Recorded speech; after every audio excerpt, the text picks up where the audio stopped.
ഓളപ്പരപ്പിൽ വിസ്മയങ്ങൾ തീർത്ത് പുന്നമടക്കായലിൽ നെഹ്റു ട്രോഫി ജലമേള അരങ്ങേറുകയാണ്. ആദ്യപാദ മത്സരങ്ങൾ പൂർത്തിയായിരിക്കുന്നു. അത്യന്തം ആവേശകരമായ മത്സരങ്ങളാണ് ഈ വർഷത്തെയും കൂടി പ്രത്യേകത. ഷാജഹാൻ വിവരങ്ങളുമായി ചേരുന്നു. ഷാജഹാൻ, ആദ്യപാദ മത്സരം എത്രത്തോളം ആവേശകരമായിരുന്നു?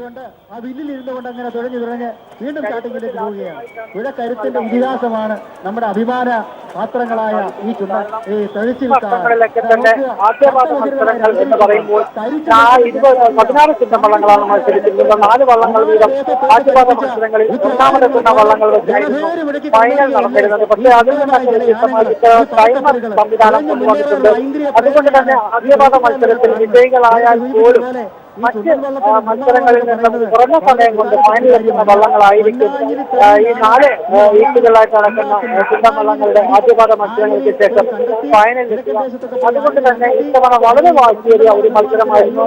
കഴിഞ്ഞ 2-3 ആഴ്ചക്കാലത്ത് പരിശീലനത്തിന് ശേഷമാണ് മിക്ക ചുണ്ടൻവള്ളങ്ങളും പുന്നമടക്കായലിലെത്തിയത്. പട്ടാളക്കാർ തുഴയുന്ന വള്ളമുണ്ട്, കാസർഗോഡ് തുഴയുന്ന വള്ളമുണ്ട്, കൊല്ലംകാർ തുഴയുന്ന വള്ളമുണ്ട്, കോട്ടയംകാർ തുഴയുന്ന വള്ളമുണ്ട്, കുട്ടനാട്ടിലെ വിവിധ വള്ളമുണ്ട്. ഇത്തരത്തിൽ നമുക്ക് ഒരു കാരണവശാലും ഇത്തവണ ആര് ട്രോഫി കരസ്ഥമാക്കുമെന്ന് പറയാൻ കഴിയാത്ത ഒരവസ്ഥയാണ് നിലനിൽക്കുന്നത്. പക്ഷെ ഇതിൽ നിന്നൊക്കെ നമുക്ക് വ്യത്യസ്തമായിട്ട് ഒരു കാര്യം പറയാൻ സാധിക്കുന്നത് ഈ 1117 ഇത്തവണ ഏറ്റവും കുറഞ്ഞ സമയം കൊണ്ട് ഫിനിഷ് ചെയ്ത ഒരു വള്ളം എന്ന് പറഞ്ഞു കഴിഞ്ഞാൽ അത് കാഞ്ഞിച്ചാൽ മാത്രമാണ്. 4.15 സെക്കൻഡ് കൊണ്ടാണ് കാഞ്ഞിച്ചാൽ ഇത്തവണ തങ്ങളുടെ മികച്ച സമയം വന്നിരിക്കുന്നത്.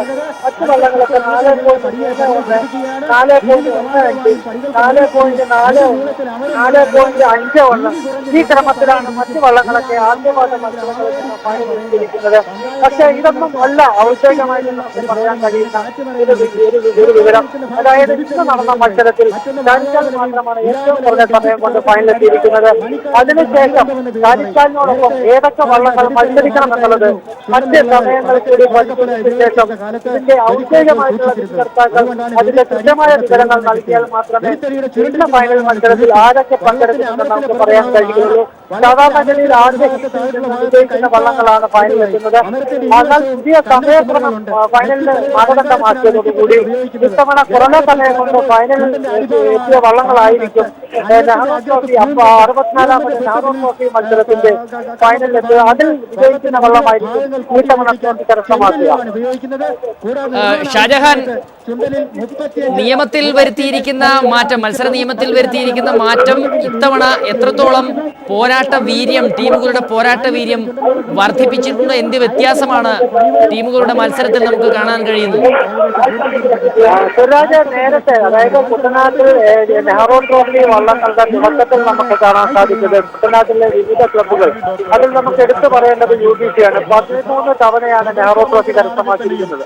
അന്നൊക്കെ ഒരു തരക്കാരുടെ മത്സരിക്കുന്ന ആളുകളുടെ മനസ്സിൽ ഇവർക്ക് ഭക്ഷണം കൊടുക്കുക, വൈകിട്ട് മാത്രം പരിശീലനം, ഇത്തരത്തിലായിരുന്നു നേരത്തെ മത്സരങ്ങൾ നടന്നത്. പക്ഷേ പിന്നീട് ഈ മത്സരങ്ങൾ വളരെ വാശിയോടെ വന്നതോടുകൂടി പല ക്ലബ്ബുകളും ടീമുകളെ പുറത്തുനിന്നും മറ്റും കൊണ്ടുവന്നുകൊണ്ട് 1-2 മാസത്തെ പ്രത്യേക ക്യാമ്പുകൾ, അതായത് നമ്മൾ അന്താരാഷ്ട്ര മത്സരങ്ങളിലൊക്കെ കാണുന്ന പോലെ 100-150 കളിക്കാരെ ഇതേപോലെ ഒരു ക്യാമ്പിൽ കൊണ്ടുവന്ന് 2 മാസത്തെയും 3 മാസത്തെയും പരിശീലനത്തിന് ശേഷമാണ് പുന്നമടയിൽ ഇപ്പോൾ കൊണ്ടുവന്നിരിക്കുന്നത്.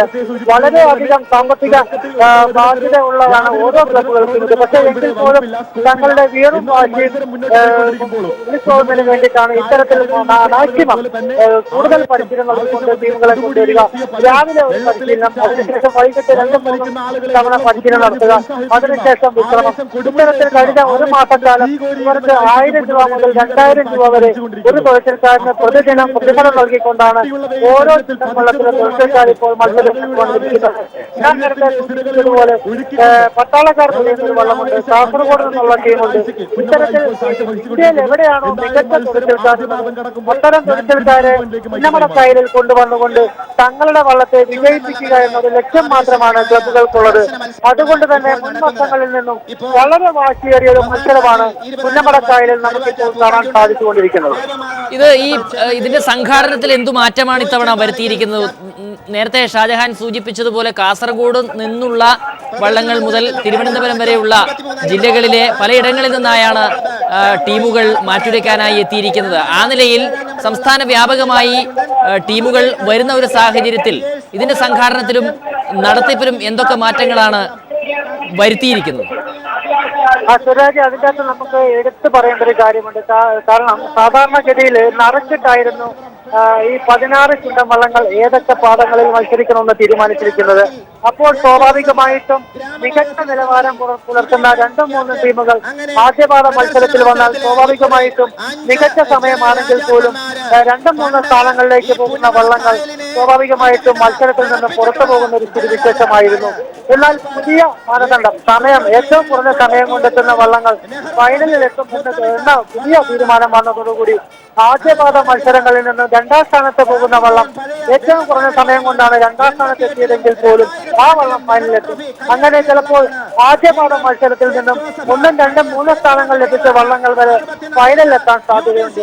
മറ്റു വള്ളങ്ങളുടെ പരിശീലനക്കുറവും അല്ലെങ്കിൽ അവരുടെ കായിക മികവും കുറവാണെങ്കിൽ സ്വാഭാവികമായിട്ടും ഇത്തരത്തിൽ മുൻവർഷങ്ങളിൽ നിന്ന് വ്യത്യസ്തമായിട്ട് കുറഞ്ഞ സമയം കൊണ്ട് ഫൈനലിലെത്തുന്ന വള്ളങ്ങളായിരിക്കും നമ്മൾക്ക് ഇന്ന് കാണാൻ സാധിച്ചിരിക്കുന്ന ഈ നെഹ്റു ട്രോഫിയിൽ മുത്തമിടുന്നതിന് വേണ്ടിയിട്ടുള്ള അവസാന വർഷ മത്സരത്തിൽ പങ്കെടുക്കുക. ഇപ്പോൾ നമ്മൾ കണ്ടത് 20 ചുണ്ടൻ വള്ളങ്ങളാണ് പങ്കെടുത്തത്. 4 വള്ളങ്ങൾ വീതമായിരുന്നു പങ്കെടുത്തത്. ഇതിൽ ഏറ്റവും കുറഞ്ഞ സമയം കൊണ്ടെത്തിയ 4 വള്ളങ്ങളാണ് നെഹ്റു ട്രോഫി കരസ്ഥമാക്കുന്നതിന് വേണ്ടി അല്പസമയത്തിന് ശേഷം പുന്നമടക്കായലിൽ നടക്കുന്ന ഫൈനൽ മത്സരത്തിൽ പങ്കെടുക്കുക. ഒപ്പം നേരത്തെ നടന്ന ഉദ്ഘാടന പരിപാടിയിൽ ഏതൊക്കെ പ്രമുഖരാണ് പങ്കെടുത്തത്? ഗവർണറാണ് ഇത്തവണത്തെ ജലമേള ഉദ്ഘാടനം ചെയ്തിരിക്കുന്നത്. മറ്റ് പങ്കെടുത്ത പ്രമുഖർ ആരൊക്കെയാണ് ഷാജഹാൻ? സിറാജ്, നമ്മുടെ ഗവർണറായിരുന്നു വിശിഷ്ട അതിഥിയായിട്ട് എത്തിയത്. അദ്ദേഹം എപ്പോഴും നമ്മുടെ VIP കോളേജിലുണ്ട് എന്ന് തന്നെ വേണം നമുക്ക് കരുതേണ്ടത്. കാര്യം പുന്നമടക്കായലിന്റെ പടിഞ്ഞാറേക്കരയിലാണ് മാധ്യമപ്രവർത്തകർ വലിയ ഒരു നിരയുള്ളത്. കിഴക്കേക്കരയിൽ VIP-കളാണ് കൂടുതലും പ്രധാനമായിട്ടുമുള്ളത്. ജനപ്രതിനിധികളും സംസ്ഥാന മന്ത്രിമാരും VIP-കളുമായിട്ടുള്ളവരാണ് ഈ ഐലൻഡ് പോലെയുള്ള പുന്നമടക്കായലിന്റെ കിഴക്കേക്കരയിലുള്ളത്. അതുകൊണ്ട് തന്നെ നമുക്ക് ഇന്ന് നടന്ന മത്സരത്തിൽ വിശിഷ്ട അതിഥിയായിട്ട് എത്തിയത് നമ്മുടെ ഗവർണറാണ്. അതോടൊപ്പം തന്നെ സിനിമാ താരങ്ങളായിട്ടുള്ള ജയറാം അടക്കമുള്ളവരും എത്തിച്ചേർന്നിട്ടുണ്ട് എന്ന് നമുക്ക് പറയാൻ സാധിക്കും.